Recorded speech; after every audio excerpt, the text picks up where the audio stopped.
Muy bien, les recordamos que mediante anotar su nombre en este chat de Zoom, pasan su lista de asistencia, y para quienes estén en Facebook Live, lo hacen en el chat del Facebook.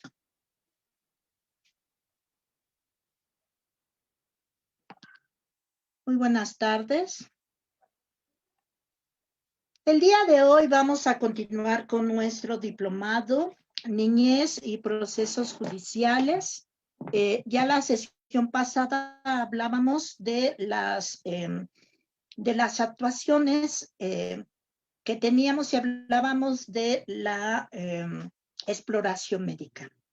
Y ya les decía yo que la exploración médica sirve exclusivamente para poder recolectar indicios, pero también nos sirve para poder determinar las lesiones que presenta la persona víctima. El día de hoy vamos, a partir del día de hoy y 5 sesiones completas, vamos a tener el trabajo de ver la actuación de las y los profesionales de la psicología en los procedimientos. Para ello necesitamos poder determinar, esclarecer muchos conceptos, porque en la práctica, tanto jurídica como en los espacios de procuración de justicia donde he trabajado, he visto que tanto las instituciones como también las instancias y los profesionales tienen diferentes acepciones del concepto, ¿no? Muchas veces en las universidades no se habla del tema de psicología forense. Existen unos máster en España, que es donde más se ha hablado del tema, pero ¿qué sucede? Se habla de peritos por grado, ¿no? Por haberles dado ese nombre, si trabajan, por ejemplo, en la fiscalía de su estado o donde trabajen. Entonces, ¿yo cómo puedo desde mi trabajo en el consultorio o desde mi trabajo en una instancia de gobierno, cómo puedo diferenciar respecto a qué es eso de un informe clínico, una impresión diagnóstica, un informe pericial, la prueba pericial, qué es eso de psicología forense? Entonces, esta sesión precisamente vamos a delimitar esos conceptos, que podamos conocer qué significa cada uno de esos conceptos, y que también podamos, a partir de la siguiente clase, van a ser 5 clases, ver cómo se hace un informe pericial, una impresión diagnóstica, y las últimas 2 clases, cómo se hace la pericial en psicología. ¿Qué debe incluir? ¿Cómo yo puedo realizarla? Entonces, bueno, las y los profesionales de la psicología pueden intervenir en procesos legales por su actuación, pero no solo en esos procesos, sino también pueden ser requeridos de ciertos documentos por las y los consultantes. Entonces, ¿qué pasa cuando tú estás en la consulta y de pronto una de tus pacientes te pide: deme un documento que diga que yo estoy viniendo a terapia, ¿no? Entonces, en primer lugar, vamos a empezar por lo más sencillo. Cuando nuestra consultante o nuestro consultante nos pide una constancia, pero esta constancia puede venir en 2 diferentes niveles. 1, constancia de asistencia, es decir, que está participando en un proceso terapéutico, ¿no? Que solo se diga que está yendo a terapia. ¿Qué debe de tener esta constancia? Miren, aunque ustedes no tengan un negocio grande, que digan: yo doy clase, yo doy atención psicológica, doy un montón de cosas, ¿no? Bueno, necesitan tener su marca. Si tu marca es tu nombre, vas a hacer una hoja con membrete que diga, que traiga, aquí les puse una imagen, ¿no? Es la psi de psicología y la balanza del derecho. En este caso es para darles una idea. Si ustedes van a tener que expedir esa carta, que en realidad se llama constancia, ustedes lo que van a hacer va a ser hacer primero su hoja membretada. ¿Qué debe de tener la hoja membretada? De acuerdo a la norma de expediente clínico debe de tener tu nombre y de acuerdo y tu profesión y de acuerdo a la ley reglamentaria del artículo 5º constitucional, que es la Ley General de Profesiones, debe de traer tu cédula profesional. Yo les recomiendo que aparte de diseñar su membrete, dices, es mi nombre, Panchita Domínguez González, es tu nombre. Entonces va a tener una imagen, ¿no? Busca una psi, ponle tu nombre, tu cédula profesional y tu profesión tal como la dice tu cédula profesional, ¿no? Licenciada en psicología educativa, licenciada en psicología, licenciada en psicoterapia, como lo diga tu cédula, así mismo la copias con tu número. Y puedes poner tu correo electrónico, puedes poner tu dirección, puedes poner también tu número telefónico de contacto. Eso va en el rubro. Pero también es importante que al momento de firmar pongas tu grado, tu licenciatura. Si, por ejemplo, estás estudiando la maestría y ya nada más te falta el título, ya la terminaste, puedes poner maestrante, ¿no? Si estás estudiando el doctorado y ya la terminaste, ya nada más te falta la cédula, ya tienes el 100% de tus créditos, puedes poner doctorante, ¿no? Eso significa que te falta la cédula, pero tú tienes un diploma que te avala que tienes el 100% de tus créditos. Y obvio, tienes una mejor imagen ante quienes estás dando, porque si estás validando tus estudios. Todavía no soy doctor, soy doctorante, ¿ok? Y doctorante en psicoterapia psicoanalítica, por ejemplo, ¿no? Y tu nombre. Y ahí también vas a poner tu cédula. Yo les recomiendo que manden a hacer un sello que traiga su grado, su nombre y su número de cédula y de qué son, por ejemplo, licenciado en psicología, ¿no? Panchita Domínguez Pérez, cédula 2204-181, ¿no? Así, ¿no? Hay quienes le ponen la universidad. No es recomendable poner la universidad, les voy a decir por qué. Porque hay muchos tabús, o sea, hubo una época en la que a quienes eran egresados de la UNAM ni siquiera para trabajo les querían dar, ¿no? Y hay, por ejemplo, quien salió de Unitec, por ejemplo, que dicen, bueno, es una licenciatura en psicología organizacional y hay el prejuicio de que no saben nada, cuando tal vez esta persona que estudió la licenciatura en la Unitec organizacional tomó un curso de psicoterapia breve focalizada o tomó un curso de pruebas, por ejemplo, Rorschach, ¿no? Entonces, tiene otra profesionalización y sí está capacitada para dar la atención psicoterapéutica clínica. Entonces, yo les recomiendo que no pongan su universidad por una cuestión de que somos un pueblo completamente racista. Entonces, no la pongan, porque ya sea para bien o para mal, a veces no nos conviene. Entonces, pongan, eso es lo básico. ¿Qué debe de traer esta constancia? Debe de traer el asunto. Y ahí les digo, la constancia puede ser, tienen que investigar muy bien qué quiere su paciente. ¿Por qué?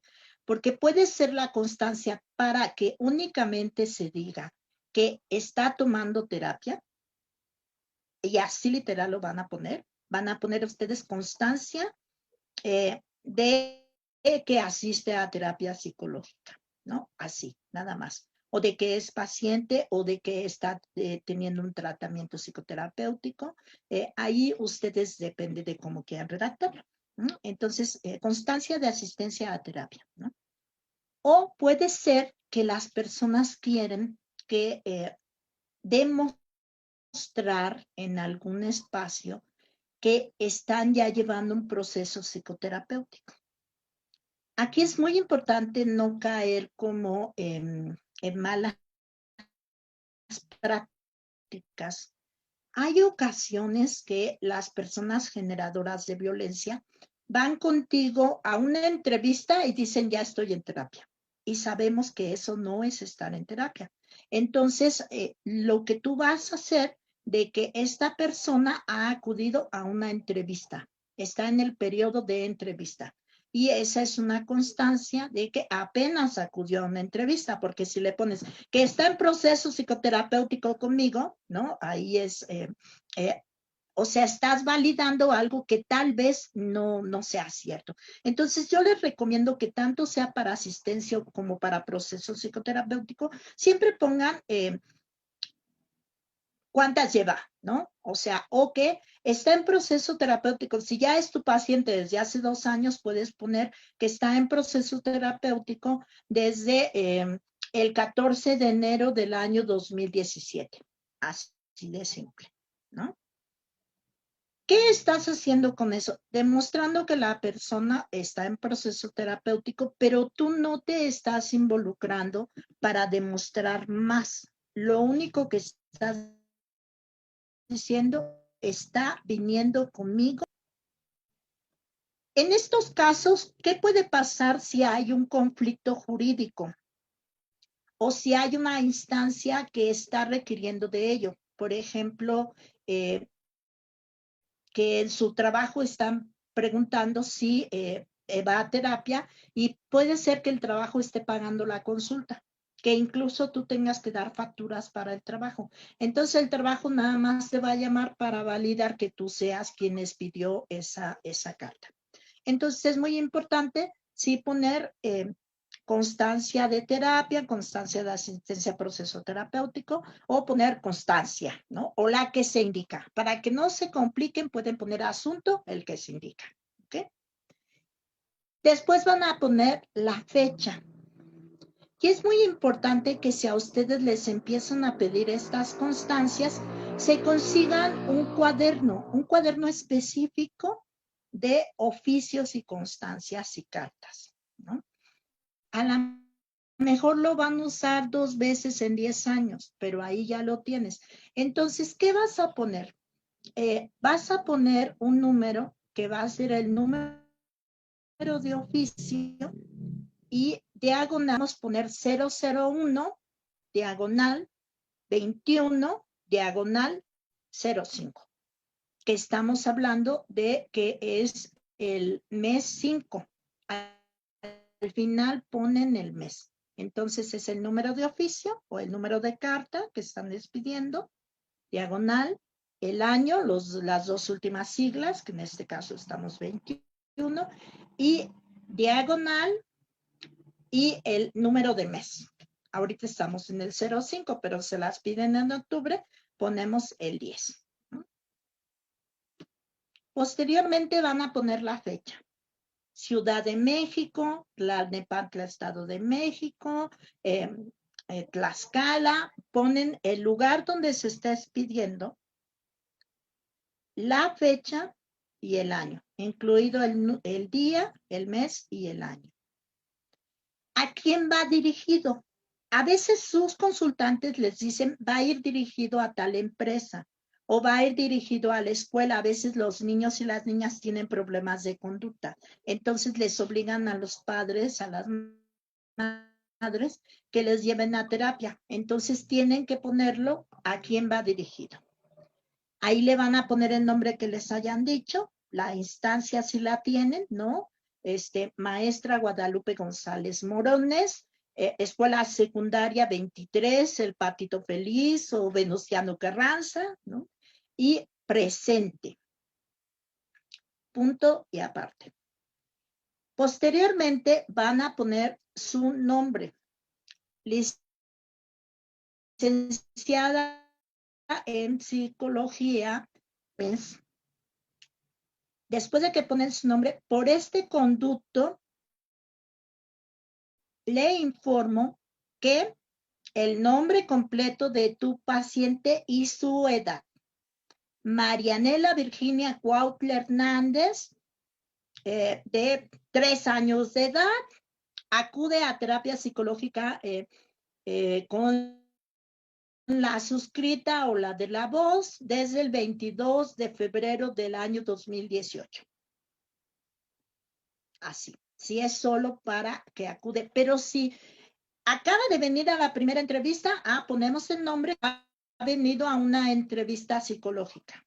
Solo eso. No te puedes comprometer a más porque no tiene un proceso terapéutico, ni siquiera es tu paciente todavía.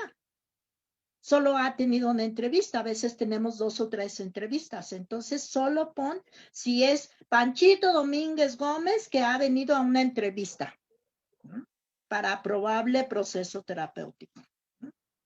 Así nada más. Aquí es importante no poner el motivo de consulta, porque es mejor, entre menos es más, es decir, no te involucras.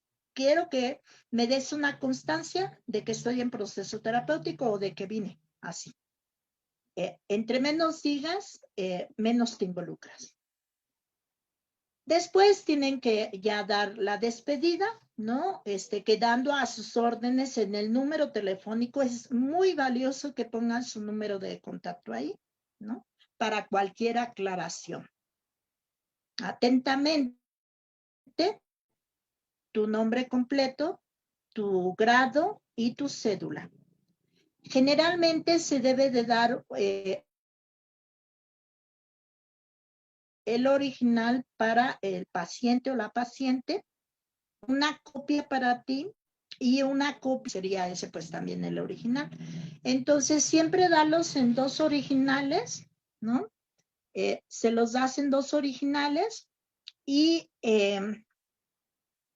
estos 2 originales, les reitero, uno es para la persona que lo está solicitando, que vendría en el rubro, otro para tu paciente o pacienta para que sea su acuse de recibo. Y tú le vas a decir, este va a ser tu acuse de recibo. Ahí te van a firmar quién te lo recibe, el horario y su nombre y la fecha. Y el tuyo. Siempre guarden una copia de los documentos que están expidiendo, porque tu copia te la tiene que firmar tu paciente. Tu paciente te tiene que firmar de que recibió ese documento. Es un documento que valida tu actuación.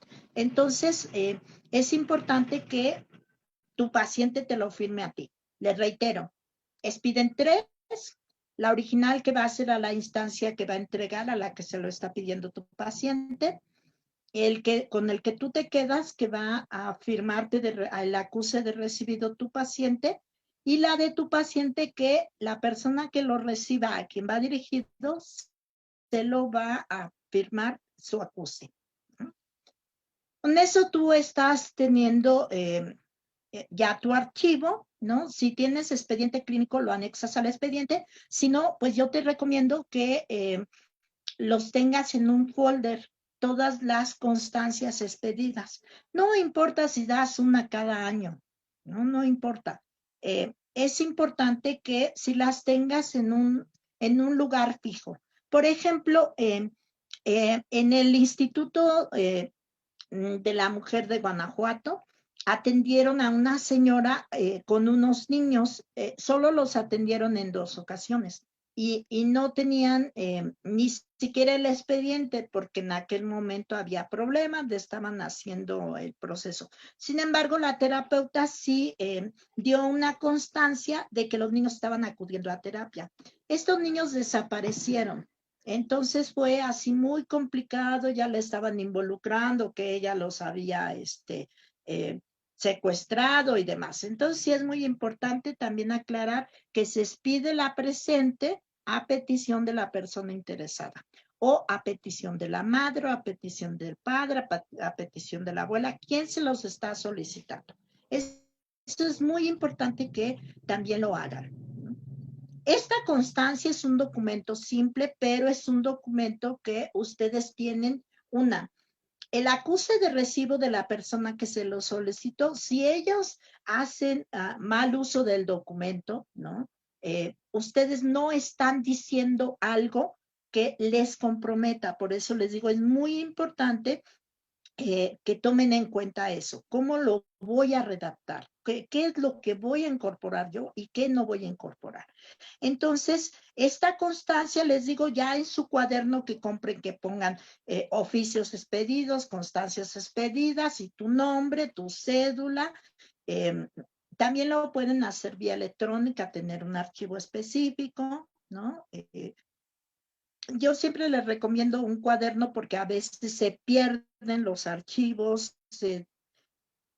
las computadoras truenan, nos roban la computadora, entonces ya perdimos toda la información.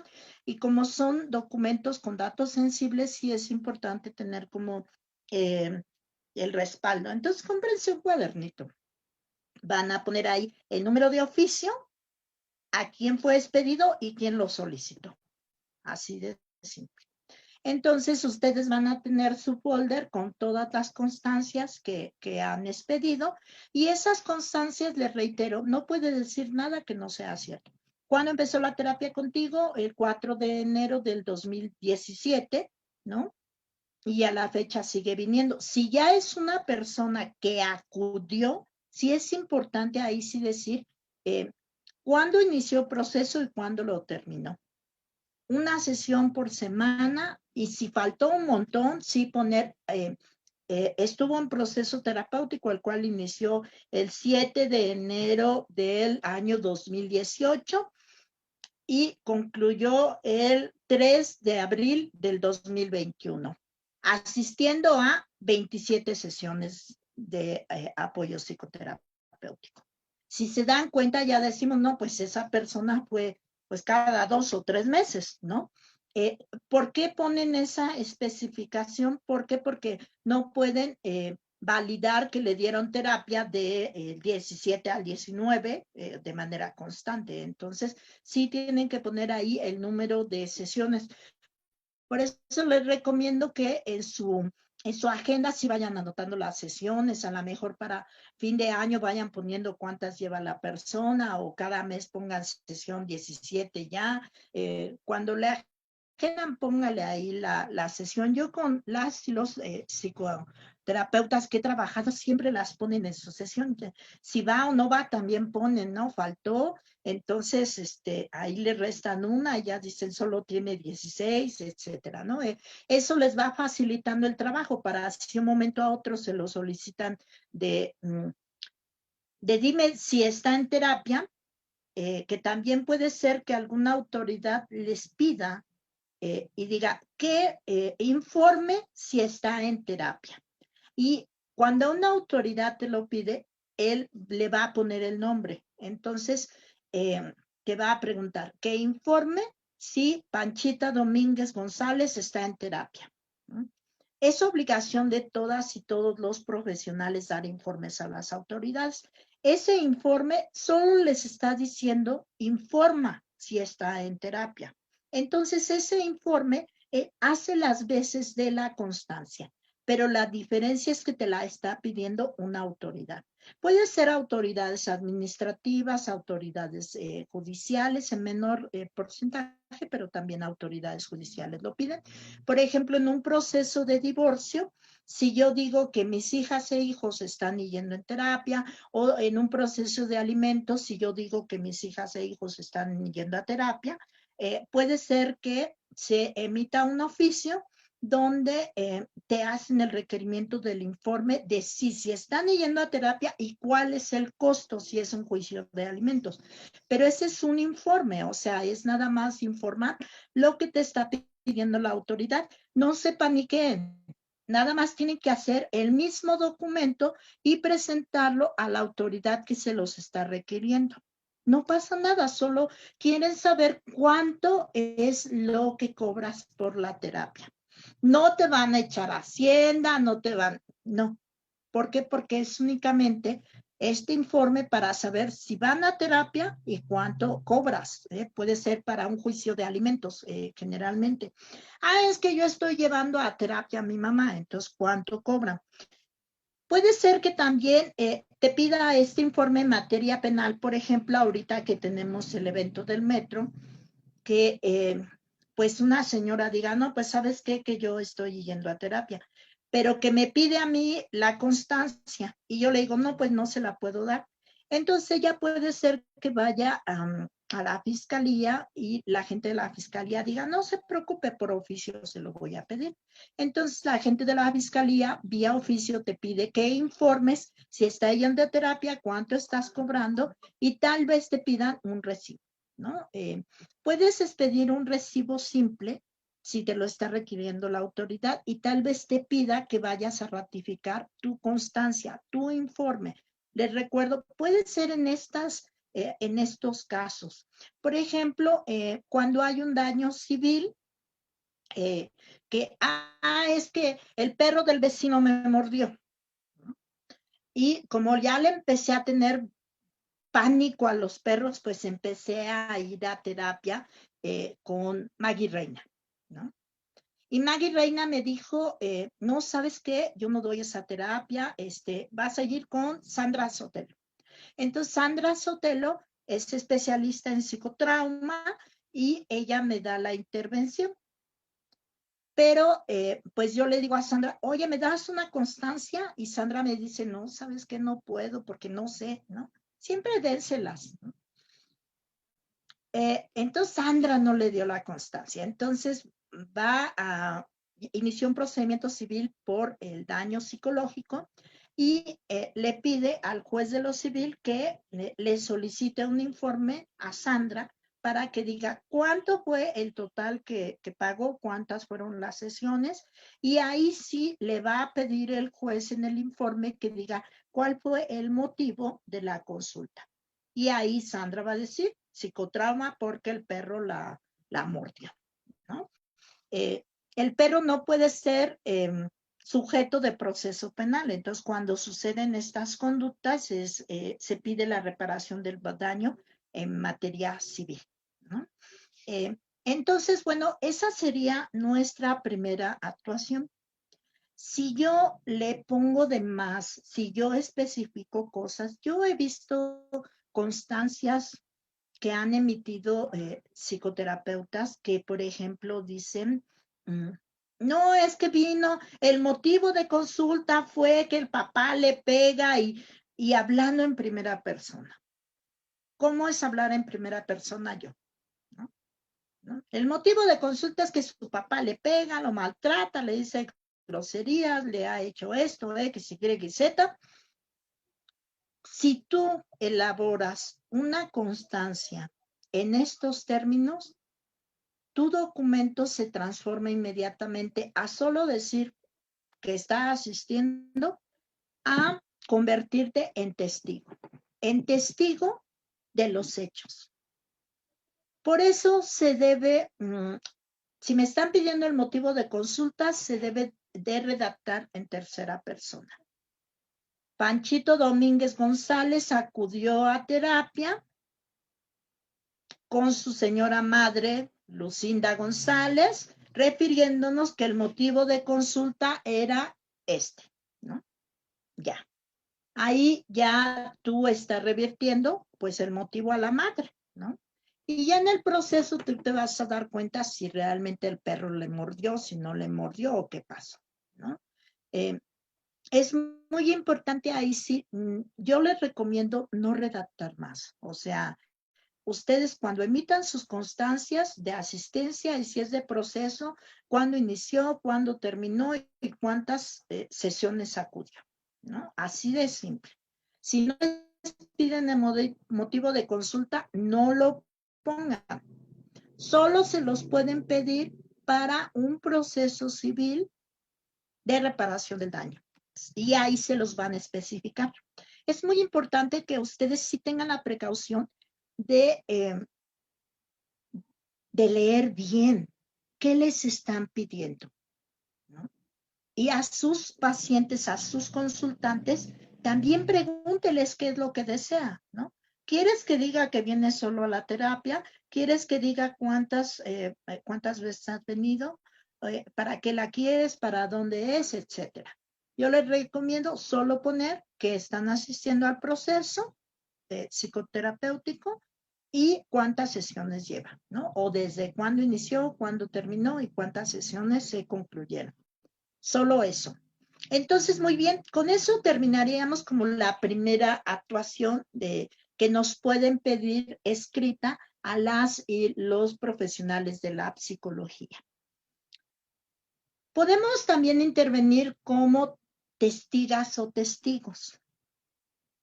Hay una rama de la psicología que está teniendo en boga actualmente. Les digo, España es quien lo está moviendo más, también Argentina lo estuvo moviendo en algún momento, que es la psicología forense. ¿Qué es eso de forense? Estamos muy saturados de medicina forense y lo identificamos como la rama de la medicina que se encarga precisamente de realizar todas estas calificaciones de lesiones, que tiene que ver con auxilio de autoridades, que tiene que ver con el manejo de cadáveres, que tiene que ver con esta instancia administrativa de apoyo a víctimas que perdieron la vida. Para el derecho forense significa práctica, ¿no? Si yo, por ejemplo, soy abogada y digo, voy a tomar un taller de práctica forense familiar, significa que ese taller me van a enseñar cómo litigar la rama del derecho familiar. Eso significa forense.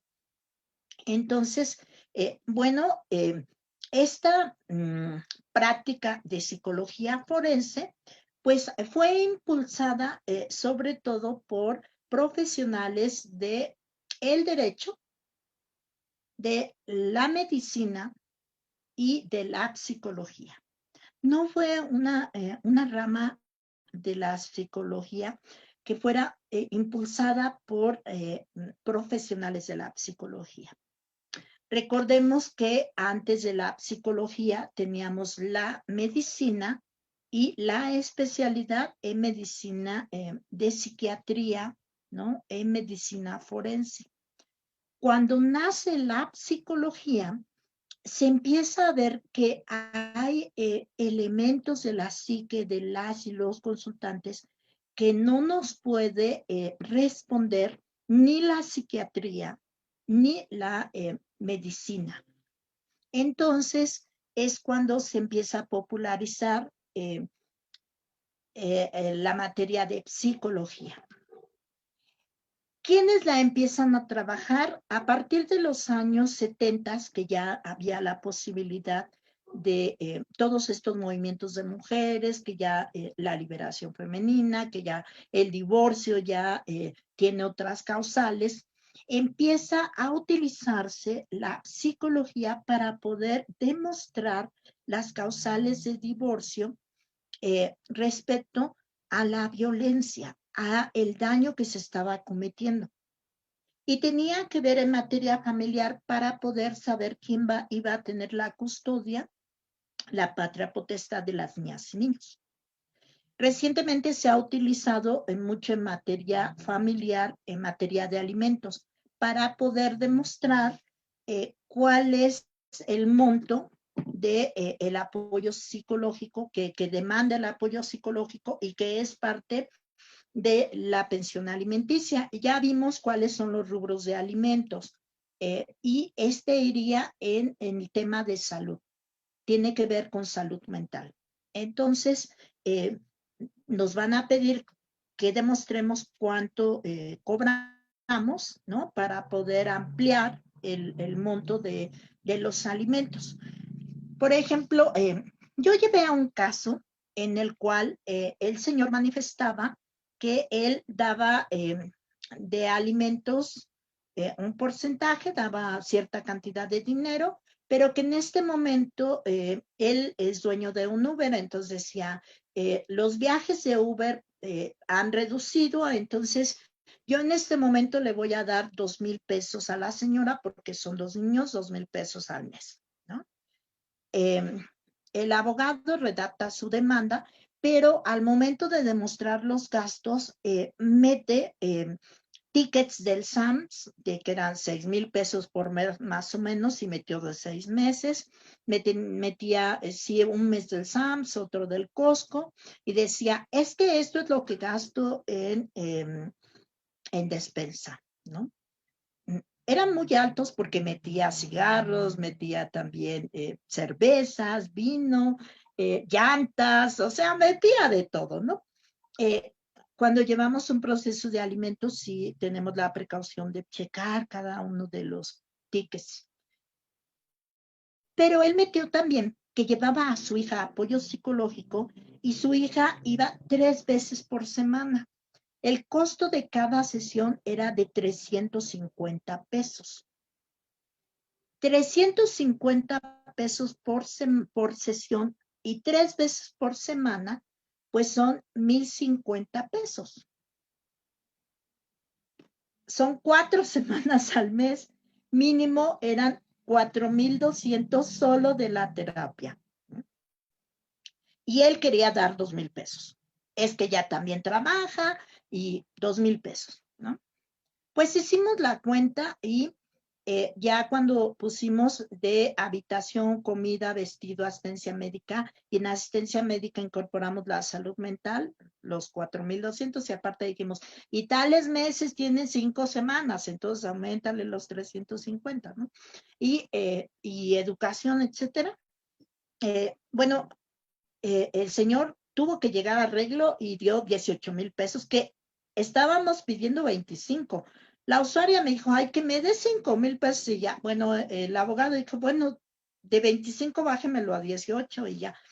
Pero lo que hicimos fue utilizar, porque imagínense, solo de la terapia eran 4,000 y cacho, y eso que era una terapia económica, ¿no? Hay terapias que son 700 pesos a la semana y a veces 2 sesiones por semana, entonces ahí ya iba subiendo. Entonces, sí es muy probable que nos pidan estas constancias para demostrar en estos procesos. ¿Y qué voy a hacer? Voy a decir cuánto le estoy cobrando. Si me lo piden autoridad, voy a poner cuántas veces va a la semana y cuánto le estoy cobrando. Aquí sí es muy importante no caer como en la presión de las y los clientes que le digan, oye, tú de que me cobran 1,000 pesos, sí,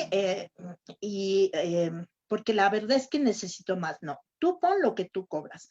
Porque si, por ejemplo, tú me depositas en una cuenta, por ejemplo, en el caso de nosotras, depositan en la cuenta de la asociación, ahí viene quién depositó. Si ahí dice que depositan 500 pesos y tú dices que la terapia cuesta 1,000 pesos, ahí ya queda un indicio y queda como de, a ver, te da 500 en efectivo y te deposita 500, ¿por qué no te deposita los 1,000 pesos? Y ahí puede ser que tú incurras en el delito de falsedad en declaración, ¿no? Porque ya te pones nervioso cuando vas y ya dices, no, pues es que ya me dijo que le pusiera 1,000. No, por favor, no pongan algo que no es cierto. O sea, ustedes pongan cuánto cobran. Si ella quiere más dinero, bueno, que lo pida, ¿no? Le puedes poner ahí, si tú crees necesario que en lugar de una sesión por semana tuviera dos, eso sí lo puedes poner, ¿no? Le puedes decir, si te lo piden la autoridad, señoría, yo recomiendo que debido al padecimiento que tiene, ¿no? O para tener mejor respuesta al proceso terapéutico, que acuda 2 veces por semana. Entonces, porque es muy importante para que contemple el juez cuánto dinero va a hacer, ¿no? Viene una vez, pero por su problemática, recomiendo 2 veces por semana. Eso sí lo pueden hacer. Y es muy probable que el juez sí ordene que vaya 2 veces por semana, porque tú ya le estás indicando que debido al psicotrauma por la violencia que sufre o la violencia que ha visto la o el menor, sí requiere de un apoyo pues más grande, ¿no? Entonces, hasta ahí dejaríamos las constancias. Y bueno, ¿qué pasa con las periciales? Ya les decía yo, quien impulsó la psicología forense, pues fueron otras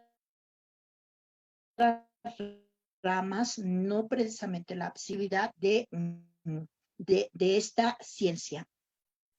Por otro lado, también en materia penal se empezó a ver que la prueba pericial en psicología podía demostrar el daño psicológico. Hubo una época en que no era importante el daño que sufrían las víctimas, porque las víctimas no se veían en los procesos penales. Y no hace mucho de eso, la ley de atención a víctimas no tiene ni 10 años, ¿no? Es para que vean cómo se ha ido transformando, el derecho penal se ha transformado. Ahora la víctima, desde el 2008 hubo una reforma, en 2011 hubo otra reforma, entonces a partir de ahí, pues ya fue que se empezó a ver a las víctimas. Y ya posteriormente se creó la Ley General de Víctimas.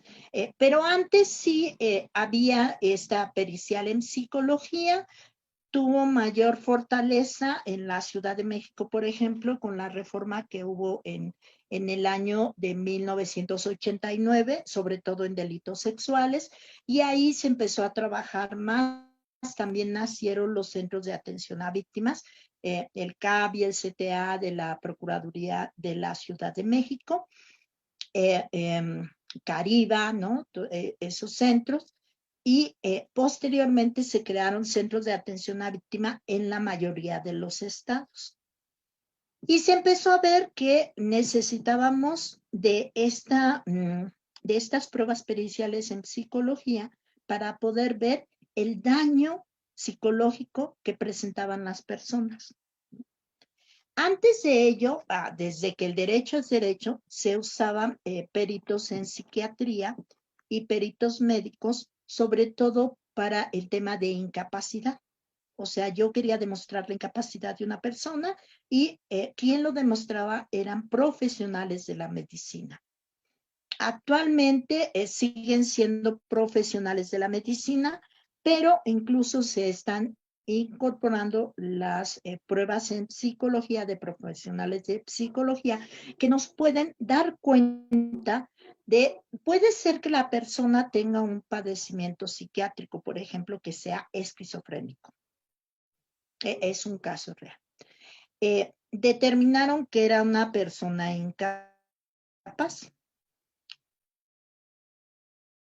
prejuicio y bueno, por funcional, porque él tenía su tratamiento, pero era una cuestión de dineros, ¿no? Bueno, ahorita tenemos el de Britney Spears en Estados Unidos, ¿no? Es una cuestión de dinero. Entonces, ¿en qué ayuda una pericial en psicología? En que efectivamente, si tiene su tratamiento, ahí puede ir un tercero en psiquiatría y dice, con el tratamiento es funcional.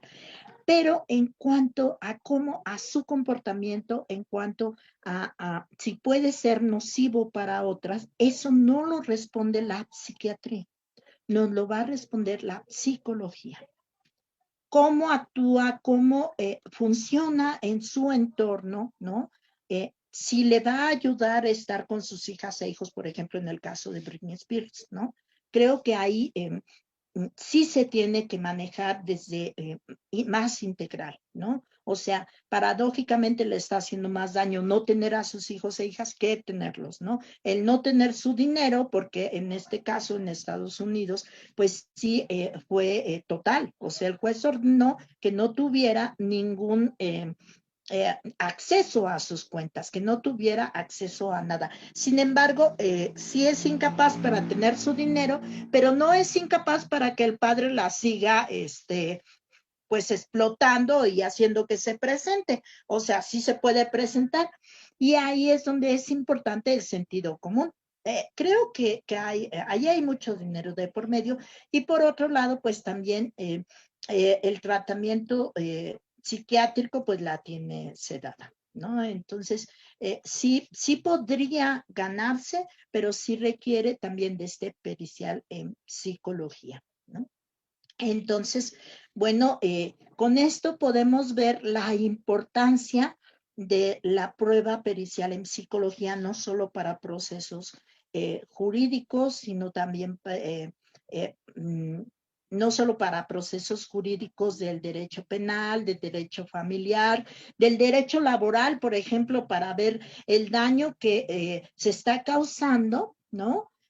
Se hace una valoración forense del acoso laboral, del hostigamiento laboral.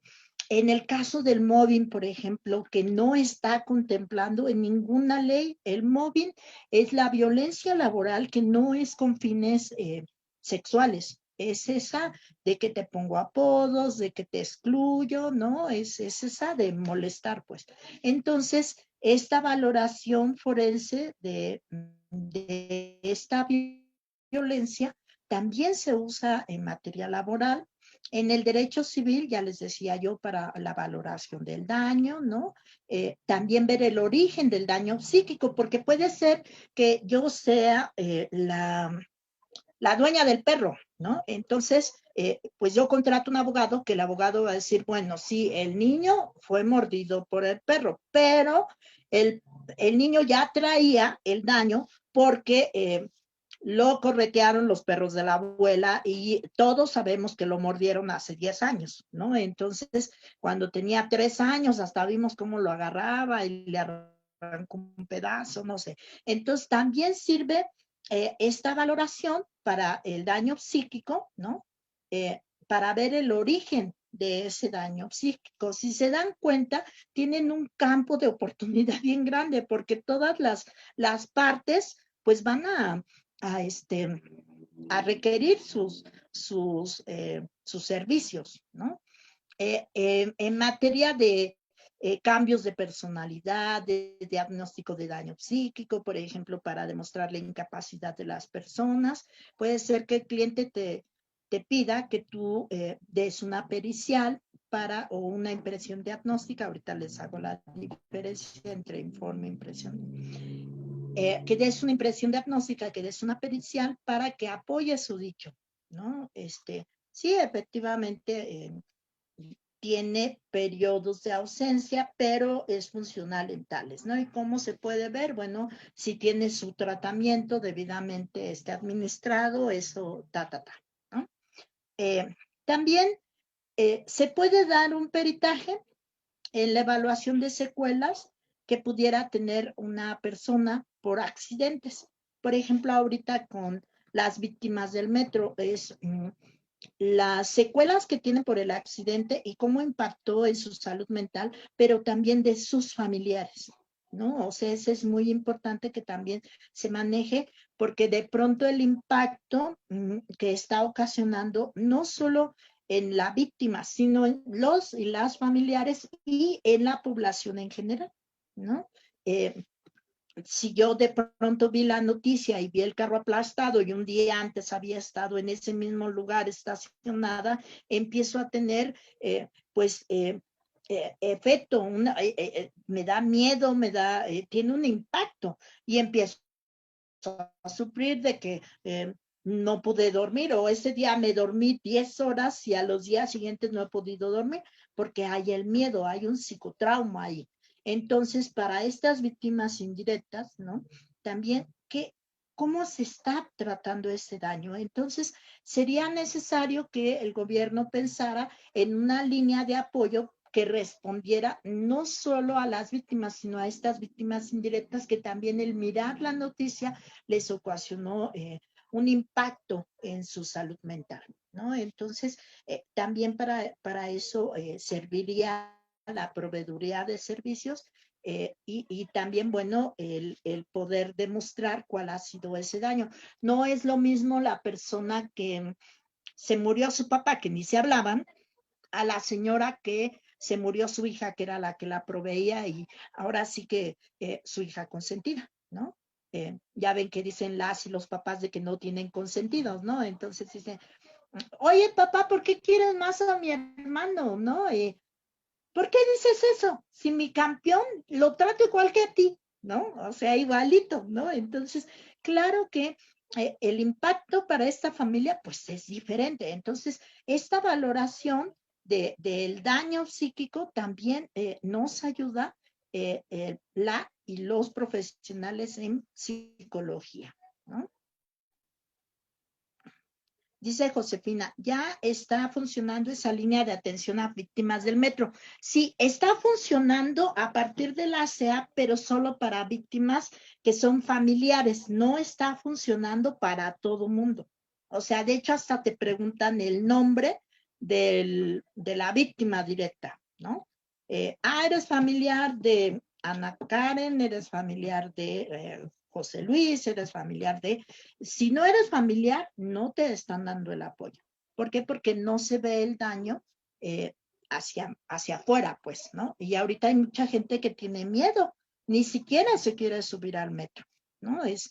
Pues es que yo pude haber estado ahí, ¿no? Me tardé en tomar ese camión, en ese vagón, porque llegué a la terminal y justo cuando me iba a meter se cerró la puerta y ya me quedé afuera. Entonces, el hubiera te está generando mucha angustia, mucho miedo por lo que pudo haber pasado, ¿no? Sí existe una, pero sí el requisito es ese, es solo para las víctimas y es una línea de apoyo psicológico en donde te están canalizando a otros espacios. No hay como tal una línea de psicoterapia para atender el psicotrauma con 12 sesiones seguidas, o sea, no es una línea de emergencia, de crisis, y eso no responde, ¿no? Les digo porque acabo de investigar todos los servicios que se están dando así al 100%. Entonces, sé qué hacen, incluso hasta ya llamé, ¿no? Entonces, sirve para ver el daño también, ¿no? Entonces, esta psicología, dice Daniela Ladrón, un peritaje psicológico puede ser solicitado por el juez. A ver, déjeme ver. Puede ser solicitado por el juez para evaluar daño y se puede sugerir al juez que solicite el peritaje. Sí, ambas son válidas, depende del asunto. Por ejemplo, si es un juicio de guarda y custodia donde yo demuestro que hay daño de la niñez, yo puedo como profesional del derecho incluso meter mi pericial, ¿no? Pericial privada, y el juez de todas formas va a solicitar una pericial pública. Y en la pericial pública, si yo puse mi prueba pericial muy chafa, pues me van a comer los de la pública. Sin embargo, si yo hago mi pericial bien, así de veras, pues los de la pública, lo que van a hacer casi en todos los casos, que son buenas las periciales privadas, para no quemarse los peritos oficiales, lo que hacen es validar lo que ya dijo la perito o el profesional que está emitiendo la prueba pericial en psicología. Ambas las puedes solicitar. Entonces, bueno, esos son los lugares en donde pueden solicitarse, y también en esta evaluación en psicología forense, también hay casos en los que opera para evaluar la personalidad del sujeto o de la persona, ¿no? Para que puedas determinar si es una personalidad anormal, si tiene personalidades psicopáticas, ¿no? También funciona para la elaboración de perfiles criminales, ¿no? Por ejemplo, para detener a la mataviejitas, una de las pruebas más importantes fue el trabajo de las y los psicólogos forenses que hicieron todo un estudio de acuerdo al modus operandi, ¿no? Entonces decían, bueno, generaron estos perfiles criminales, ¿no? También hay, bueno, para ayudar, hay una rama de la psicología que más o menos como en el 94 empezó como a funcionar, que era la autopsia psicológica. ¿Qué es eso de la autopsia psicológica?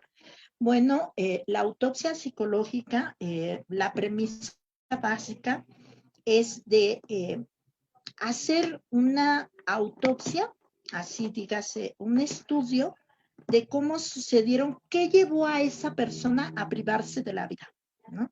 ¿Qué fue lo que llevó a esa persona a cometer ese delito? Por ejemplo, eh, es un caso real, una mujer está en proceso de custodia con sus hijas e hijos, el papá las gana, entonces el día de la visita la madre envenena a las niñas y se envenena a ella.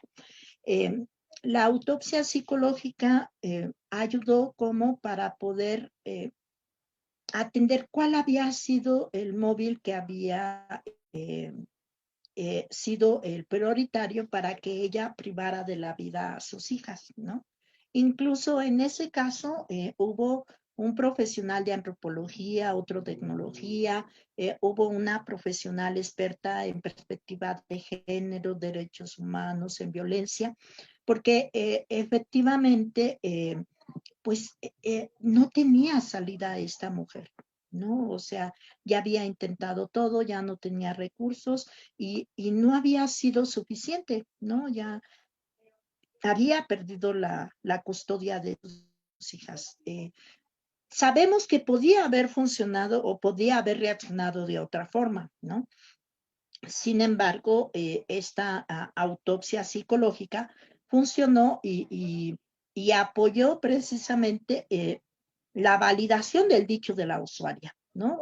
Ante toda esta violencia que vivía en el entorno y también la violencia institucional, se privó de la vida y privó de la vida a las niñas, ¿no? También ayuda, por ejemplo, la autopsia psicológica en algunos casos de violencia sexual, ¿no? Había tanta violencia sexual que ella decidió suicidarse, ¿no? Entonces, incluso en un caso de Querétaro, que fue el primer caso que se usó más en forma y que ha servido como caso de estudio y de base para esta autopsia psicológica, sirvió para fincar la responsabilidad de quien había sido el agresor de esta mujer, ¿no? De esta mujer joven. Entonces, esta actuación en las autopsias psicológicas pues ha funcionado para ello, ¿no?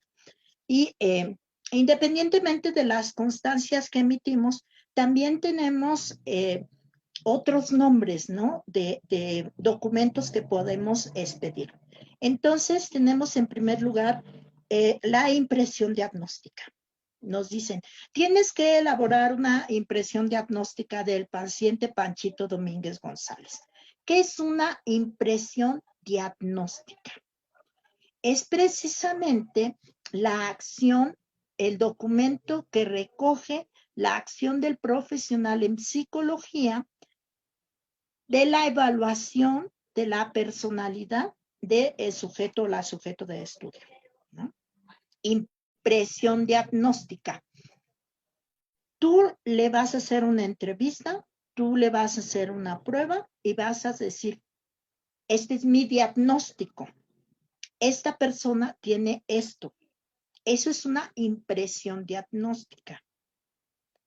¿Pero por qué se llama impresión? Se llama impresión porque vas a decir cuál es el diagnóstico, pero también vas a proponer cuál va a ser el tratamiento. Eso es muy importante en la impresión diagnóstica.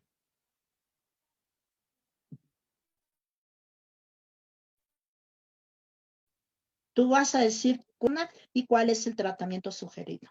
La impresión diagnóstica, ¿cómo se elabora? Bueno, ya la siguiente clase vamos a empezar con ese, qué elementos tiene, qué le tienes que incorporar, pero en esencia es eso, hacer el diagnóstico y cuál es el tratamiento sugerido. Esa es una impresión diagnóstica. También tenemos que se usa los conceptos de informe en psicología. Y aquí, en toda la literatura que yo he encontrado y he estado leyendo, tenemos diferencias, porque tenemos en primer lugar algo que se ha denominado informe clínico, ¿no? Que este informe clínico a lo que se refiere es a decir cómo ha sido el tratamiento, ¿no? O sea, ahí vas a detallar muy bien, ya les voy a decir qué elementos tiene el informe clínico, pero tiene que ver con qué es lo que yo he estado haciendo para el tratamiento de esta persona. Es mi informe de mi actuación en el apoyo psicoterapéutico de esta persona. Ese me lo puede pedir, ya les decía yo, lo puede pedir, por ejemplo, el juez de lo familiar en un juicio de alimentos, y ahí voy a incorporar cuánto es lo que cobro, cuántas sesiones viene, y ahí iría bien decir, bueno, puede aumentar otras sesiones. Sí, obvio, sí lo requiere tu paciente. También tenemos que pueden solicitarnos un informe psicológico. Un informe psicológico se parece, ¿no? Así le han llamado a la impresión diagnóstica, porque tiene que ver con el estudio de la personalidad, la evaluación psicológica de la o el paciente, y también ver, entonces podemos decir que son sinónimos. Sin embargo, tú cuando respondas lo que te estén pidiendo, ya sea una autoridad o tu paciente, tú ponle el nombre de lo que te están pidiendo. Si te están pidiendo evaluación diagnóstica, tú pon evaluación diagnóstica, porque es lo que te están pidiendo. Te están pidiendo un informe psicológico, tú pones el informe. Si te están pidiendo impresión diagnóstica, pones impresión diagnóstica. Ponle el nombre que te estén solicitando, ¿no? Ya aprenderemos qué elementos tiene cada uno de ellos las siguientes sesiones. Y después tenemos, bueno, la pericial en psicología. La pericial en psicología es una prueba que emite un perito en la materia. Las pruebas periciales las llevan a cabo las personas especialistas en una materia. Y aquí mucho ojo, porque hay, por ejemplo, muchos mitos donde dicen, ay, no, es que tú no eres perito en psicología, eres psicólogo, pero no eres perito en psicología, porque para eso tienes que estudiar. La Ley General de Profesiones, junto con la SEP, tiene un catálogo de cuáles son las profesiones que ameritan de cédulas profesionales. Entonces, por ejemplo, el médico no puede ser perito en psiquiatría si no tiene la especialidad en psiquiatría, porque esa sí está reconocida una especialidad. Podrá dar su pericial como medicina general, pero nunca como un perito en psiquiatría o un perito en medicina forense o en maxilofacial, por ejemplo, un dentista, porque esas sí son especialidades que sí requieren y están reconocidas como especialidades que requieren de cédula profesional específica. ¿Qué pasa en el campo de la psicología? El campo de la psicología no tiene un reconocimiento la psicología forense. Entonces, ¿quién puede emitir una pericial en psicología? De entrada, cualquiera persona que tenga una cédula en psicología.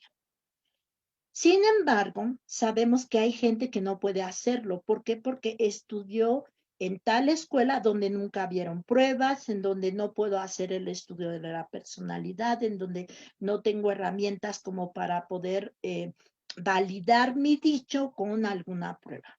Entonces, ahí tiene que ver, ¿puedo ser perito en psicología si tengo la licenciatura? Sí, ya tengo, teniendo mi cédula de licenciatura, ya lo soy. Para poder ser o hacer una pericial en psicología, sí necesito tener otras habilidades y competencias. ¿Como cuáles? Entrevista, pruebas psicológicas, yo les recomiendo, hay personas que en la carrera no vieron pruebas psicológicas, entonces yo les recomiendo estudiar pruebas. En el grupo del diplomado de Facebook, ahí pueden encontrar una biblioteca de pruebas, al menos para que bajen los libros y los vayan teniendo. Y también en nuestra asociación tenemos un curso específico de la prueba de Rorschach. ¿Por qué esa prueba? ¿Por qué escogimos esa prueba? Les voy a contar. Es la prueba que sale más caro estudiarla y es la prueba que no conoce cualquier persona. Entonces, incluso las y los profesionales de la psicología, cuando ven dentro del dictamen, tú tienes que poner cuáles son tus credenciales. Tienes que decirle, bueno, yo sé esto. Entonces ahí vas a acompañar tu constancia de la prueba de Rorschach, tu constancia de un curso específico de entrevista, ¿no? A lo mejor de otra prueba más. ¿No?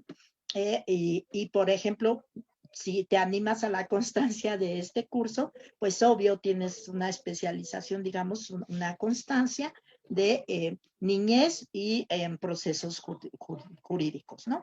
Entonces, si estás dando una pericial de niñez, obvio, te va a servir un montón, ¿no? Eh, porque tu constancia en la parte de atrás va a traer todas las materias que cursaste y ahí va a decir que aprendiste esto, ¿no? Entonces, si tienes otra prueba más, estudian otras pruebas más, pues eso les va a servir porque aparte es su carnita de su dictamen. Entonces, lo que sale de la pericial en psicología no es informe, no es impresión, se llama dictamen. El dictamen es el reflejo de la prueba pericial. Vamos a aprender qué herramientas tiene un dictamen en psicología.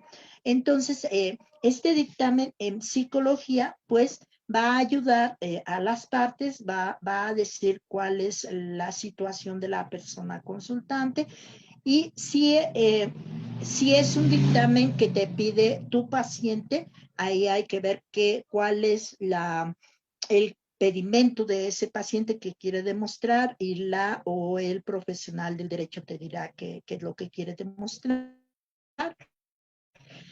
Pero si te lo pide una autoridad, la autoridad te va a precisar las preguntas que quiere que se contesten. No te vayas más allá, también esas preguntas las vas a contestar. Y ya veremos a detalle qué pasa con la pericial. Ya les dije, 2 clases seguidas vamos a estar con la pericial en psicología. ¿No? Entonces, es muy importante como desmitificar eso de, tú no eres perito. No, si eres perito porque ya tienes tu cédula, ¿no?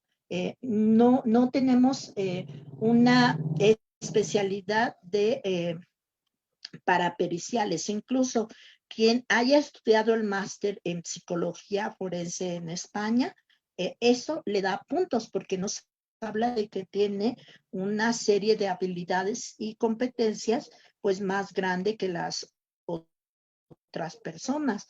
Pero eso no demerita de ninguna manera el trabajo que tú puedes realizar como profesional de la psicología, ¿no? Entonces, ya les digo, este informe se puede realizar a petición de parte, a petición de autoridad, pero el dictamen de la pericial sí se llama dictamen y si lo ofrezco como pericial, sí debo de ponerme el nombre Tata, que en este caso funge como perito en psicología. Eso es muy importante, sí, incorporarlo en los documentos, ¿no? Eh, eh, de la evaluación psicológica que se realiza en los informes debemos de tener muy claro que esa labor revela las problemáticas de las dimensiones psicológicas implicadas en el motivo por el cual se acude o es llevado a esta elaboración. O sea, nos dice cuál es la condición, ¿no? ¿Qué es lo que está pasando con esta persona, ¿no? Es el aspecto comunicable de la evaluación psicológica, del diagnóstico psicológico que se realiza en una persona. En el caso de niñez, pues siempre es muy recomendable también, pues, este tipo de pruebas, ¿no? Que son más validadas para la niñez, pero sí es importante también hacer estos estudios. Fíjense que, por ejemplo, hay juicios donde también ayuda a incorporar una pericial en trabajo social. La pericial en trabajo social lo que nos da es el informe a detalle de cuál es el ámbito psicosocial, ¿no? El ámbito social, el ámbito en el que se desenvuelve las y los menores. Y creo que sí necesitamos empezar a utilizar estas herramientas porque eh, como que están desvaloradas. Entonces, quien tiene acceso a estas herramientas son despachos bastante profesionalizados, asociaciones que nos dedicamos a esto y que la verdad sí estamos dejando en desventaja a muchas personas, porque si mi demanda ya trae todo eso, pues de entrada ya tengo pruebas que van a motivar que la autoridad sí tenga más herramientas a mi favor que hacia otras personas. Porque por otro lado, la persona que es demandada solo tiene 15 días para contestar y en 15 días, imagínense, encontrar un buen psicoterapeuta que me haga la pericial o el informe psicológico, ¿no? Que sepa también, porque yo he visto que en juicios donde se han presentado periciales, por ejemplo, en un juicio que llevé de reconocimiento de paternidad, fíjense, la perito en psicología nunca entrevistó a la mamá, nunca entrevistó al niño, solo por el dicho de su cliente, dijo, bueno, la señora no tiene, debe de tener la custodia del menor porque la señora está, presenta actitudes sociopáticas, el niño tiene un arraigo muy importante con el padre, que no es el padre biológico, pero el niño debe de estar con el padre legal, ¿no? El padre que lo registró. Entonces, pues eso es lo que ella cree. Al momento pues de contestarle, a ver, en primer lugar, no es profesional que se atreva a evaluar a una persona que ni siquiera entrevistó. Su dicho carece de validez porque ni siquiera nos da idea del entorno, solo habla de lo que su cliente le dijo. Esa en primer lugar ni era una pericial. En segundo lugar, no es un informe, es un chisme. Y así se lo puse cuando contesté, ¿no? O sea, parece chisme, ¿no? Y para que nos vengan a decir eh, la versión del demandado, bueno, pues esa la puede decir él y a lo mejor que esta pseudo profesional de la psicología, ¿no? Entonces, ella pone que era perito en psicología, nunca pone su cédula, ¿no? Buscamos su nombre en búho legal, ¿no? No tenía cédula todavía, pero mal, muy desafortunado. Y el problema es de que sí tenía cédula, pero cuando firmó el dictamen, se llamaba María Guadalupe Etelvina, ¿no? Entonces ella no le gustaba el nombre de Etelvina, entonces no lo usaba. Entonces, por supuesto que no lo encontrábamos. Ya después tuvo que, hasta presentó su acta y dijo, no, es que me llamo Etelvina y demás, y bueno, pero vean cómo también es importante usar el nombre completo, ¿no?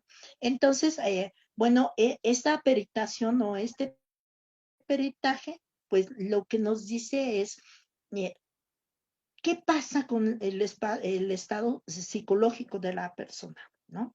Y ya lo veremos a profundidad, pero todos y cada uno de los supuestos que acabamos de ver, todos ellos hablan de precisamente demostrar nuestra expertise y revelar cuáles son sus dimensiones psicológicas, sus problemáticas.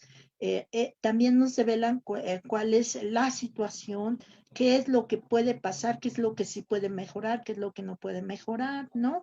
Entonces, diríamos que todas ellas, incluso la constancia, es un acto procedimental, ¿no? Porque siempre que se expida un documento también es un procedimiento administrativo, digamos, es el consultorio, pero es un acto procedimental. ¿no? En donde las o los especialistas de la psicología, ¿no?, emiten ya sea una impresión diagnóstica, una constancia, un informe o una pericial manifestado en el dictamen que contiene sus razonamientos técnicos sobre la materia que le ha sido pedida su intervención, ¿no? Entonces, estas son como las acciones que podrían llevarse a cabo desde los profesionales de la psicología. Si hay alguna pregunta, pues estamos para responderles. Recuerden que tenemos poco tiempo.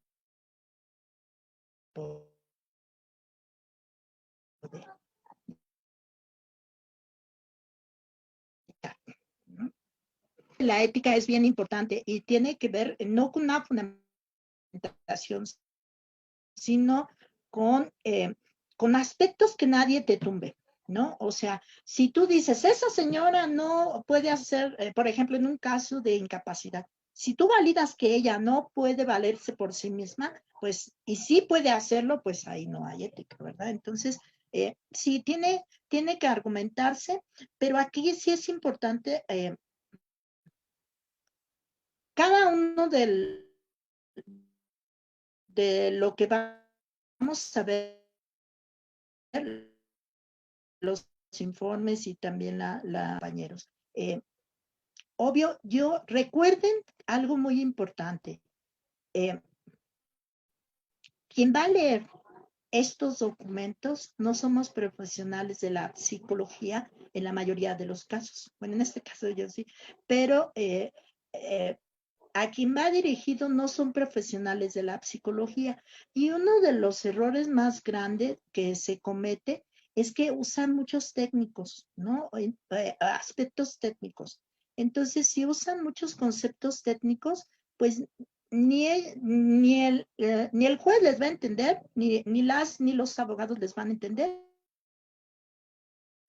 Y al final, pues no se cumple como el objetivo de la prueba. Entonces, lo que tienen que aprender desde ahorita es que sí pueden usar aspectos técnicos, pero tienen que explicarlos.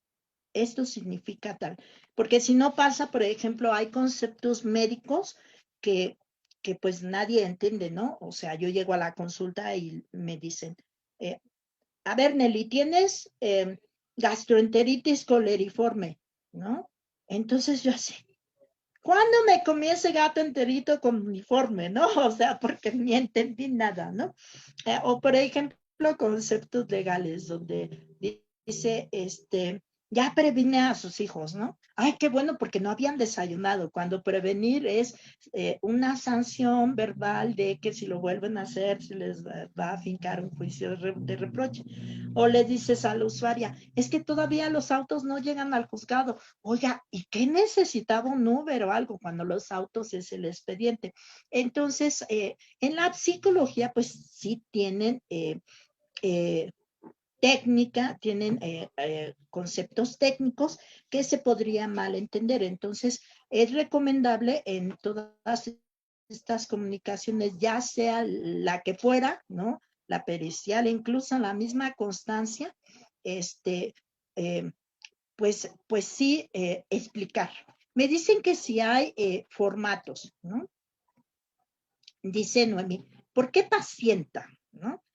Ahí es lenguaje incluyente, no sexista, y que bueno, aquí hay diplomados de eso, y como yo he sido de las impulsoras, ya lo hablo así, pero tiene que ver con nombrar si es un paciente hombre o una paciente mujer, ¿no? Nos están preguntando si trabajaremos el tema de sustentación oral del informe pericial ante el juzgado. Sí, esa lo vamos a trabajar cuando veamos los aspectos de comparecencia jurídica. Ese va a ser otro de nuestros módulos, que de hecho es el módulo que sigue, donde vamos a ver dónde encajan las pruebas y precisamente precisamente cómo es la sustentación. Hay mucha gente que no puede hablar, o sea, no sabe hablar, se paniquea, qué decir, qué no decir, desde su expertise como terapeuta, sí qué decir, qué no decir, etcétera. Sí, también cómo hablar en tercera persona, les preguntan qué fue lo que utilizaron, ¿no? Para llegar a donde llegaron, ¿no? Que es la de las manchas, ¿no? Que en muchos programas nos han enseñado así que sale la mancha y ay, son dos aves y son dos personas, etcétera. Esa prueba es muy, muy cara, ¿no? Si ustedes se meten a la página de la teoría a la práctica, ahí tenemos curso y de hecho es práctico, entonces tienen que hacer la prueba, hasta la maestra les consigue la persona para que le hagan la prueba si no tienen a quién se la hagan, y es completamente práctico. Si a alguien le importa, pues pueden ingresar a nuestra página y ahorita ya iniciamos un curso, pero se pueden anotar a otro de los cursos. Ahí sí les invitamos porque precisamente como sabemos que es una de las pruebas que tiene más validez, les digo, es muy cara para realizarla, entonces, pues quien la hace es porque ya tuvo una formación, ¿no? Tiene otros elementos y bueno, pues tiene la facilidad de hacer este estudio de personalidad, ¿no?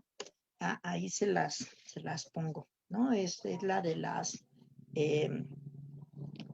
manchas, ¿no? Que mucha gente la conoce como el test de Rorschach, ¿no?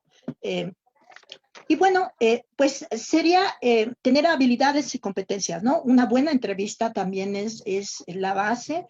Me dicen que si hay formatos. Miren, si vamos aquí a darles qué elementos lleva cada uno de los documentos que ya hablamos, ¿no? Así como el día de hoy trabajamos con la constancia, que ya saben que debe de llevar la constancia, y de acuerdo, fundamentado tanto en la norma de expediente clínico como la ley reglamentaria del artículo quinto constitucional, o sea, tiene su fundamento en las leyes. Yo soy perito en criminalística y de hecho, ¿cómo se debe elaborar el dictamen? Pues también qué elementos se debe de llevar el dictamen. Pero lo que queremos que ustedes aprendan es cómo elaborarlo, si ustedes aprenden la estructura más allá de un formato, van a saber qué responder y entender desde la lógica qué debe de llevar, ¿no? Porque si solo rellenas los espacios, pasa como la gente que hace los formatos profesionales del derecho, que copian los formatos de las demandas y si le dices, haz una demanda en el momento, no lo hace, ¿no? Porque no sabe cuál es la estructura. Entonces, si ustedes aprenden la estructura de cada uno de estos documentos, si se dan cuenta, no les puse aquí el ejemplo de una constancia, pero ya les dije qué debe de llevar, ya lo anotaron. Entonces, cuando la hagan, si ustedes hacen el intento de hacerla, ¿no? De elaborarla, ya tienen herramientas como qué le voy a poner, ¿no? Y de hecho, si alguien quiere que le revisemos su formato de constancia, cada quien elabórelo, no lo baje de internet. A veces muchas cosas de internet están muy básicas y a veces no tienen todos los elementos. Háganlo con los elementos que vimos en la clase. Si no los anotaron, recuerden que en el grupo del diplomado Así exacto, de la teoría a la práctica, hay un grupo específico del diplomado gratuito. Pueden ver todas las clases que llevamos hasta ahorita. Ahí vienen por fecha. Entonces, vean de nuevo la clase del día de hoy y hagan su escrito. Mándenosla al correo de la teoría a la práctica. Ahí también en la página viene el correo para que se los podamos revisar y ya les digamos, aquí aumentale, aquí quítale, etcétera, ¿no? Pero ahí tiene que ver con cómo te late a hacerlo, pues, ¿no? Les digo, siempre tengan una imagen. Ah, pero yo acabo de salir de la universidad, no importa. Tengo 20 años y solo tengo 2 pacientes, no importa. Es tu imagen. Y precisamente voy a retomar lo que decía la compañera que hablaba del proceso oral. Cada vez son más los procesos orales en nuestro país, ¿no? Ya hay acciones de procesos orales en materia familiar, materia civil, en materia mercantil y el proceso oral penal. Entonces, eso demanda de que tengamos habilidades y competencias debidamente probadas. Entonces, si yo sé cuál es la estructura del dictamen, si yo conozco bien el dictamen, ni siquiera lo veo, porque yo ahí estuve, yo lo hice, yo sé qué es lo que respondió, yo sé qué es lo que hizo. Y esa es una de las fallas que yo he visto ya en las audiencias de las y los peritos oficiales, porque ellos sí llenan formatos, ¿no? Incluso hay veces que el perito que les aplicó la prueba a las personas es otro que el que elaboró el dictamen, ¿no? Porque como hay una carga tan importante de trabajo, las personas de servicio social les hacen las pruebas, ya les pasan los datos y cuando tú haces preguntas específicas de la prueba, pues responden respecto a lo que dice el dictamen, ¿no? Lo que dice el dictamen y a veces el dictamen es muy vago porque, por ejemplo, en conclusiones de dictámenes oficiales ustedes pueden ver que dice, pues no se aprecia un daño, ¿no? O sea, no puedes decir no se aprecia porque no es de apreciación o tiene o no tiene un daño. Entonces, en ese sentido, cuando el peritaje oficial no nos da cuenta de la problemática real, no es de que ni modo ya se quedó ahí. No, si es un peritaje oficial, se puede pedir un reperitaje, pero con supervisión. Y se pide por escrito porque no estoy de acuerdo con los resultados. Y esta nueva prueba, ya las y los jefes de quien hizo el peritaje lo hacen y ahí sí hay supervisión de todo el proceso. ¿Qué pasa con los procesos en los cuales hemos pedido el reperitaje de materia de psicología con supervisión?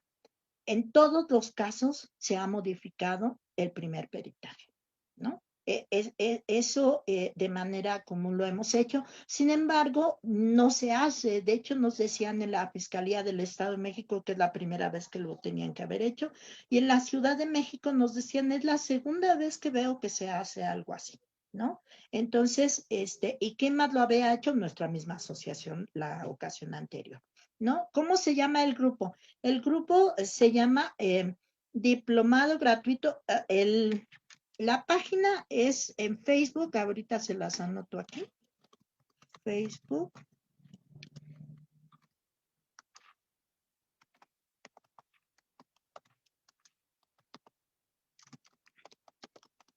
Facebook, ACIESAC, que son las siglas de nuestra asociación, Asociación de Servicios Integrales por la Equidad en la Sociedad AC, de la teoría a la práctica.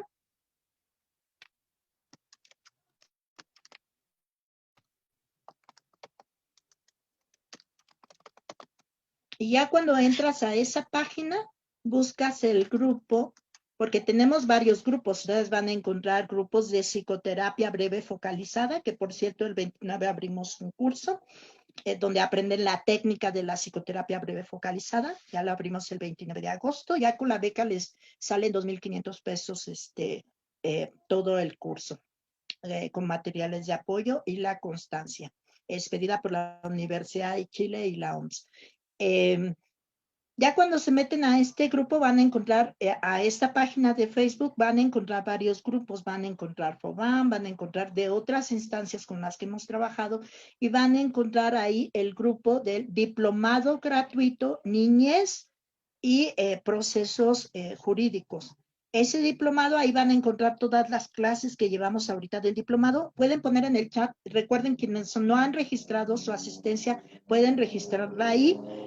Solo la asistencia es para las personas que deciden que quieren su constancia y deben de tener el 80% de asistencias. El diplomado es del 15 de abril al 25 de noviembre, porque vamos a cerrar la sesión del diplomado con nuestra clausura, conmemorando el Día Internacional contra la Violencia hacia las Mujeres y las Niñas. Entonces, ese día vamos a cerrar este diplomado.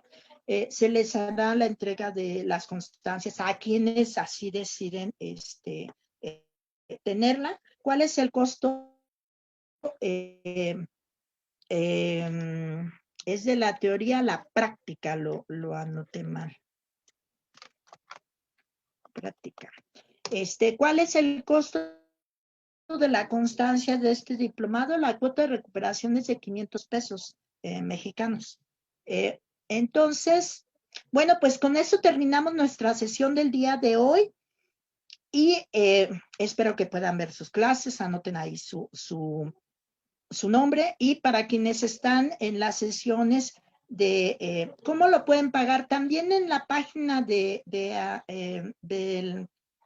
Así es de la teoría a la práctica y en la misma grupo del diplomado, ahí está el número de cuenta de nuestra asociación donde ustedes lo pagan, y ya hay en el formulario, no te va a llegar, el formulario nos sirve para tener el dato, y la información que les dimos, Lourdes, es de que si desean la constancia, hagan su depósito y nos lo manden al correo electrónico, o nos lo envíen al WhatsApp en el que aparece también en la página, ¿no? Entonces, estamos viendo las asistencias del Facebook mediante el chat, y estamos viendo las asistencias de el Zoom también mediante el chat. Entonces, anoten sus asistencias. Nos vemos la siguiente clase para seguir con cada uno de los instrumentos, qué elementos llevan y cómo puedo yo redactarlos. Que tengan bonita tarde. Hasta luego. Bonita semana. Qué gusto verte.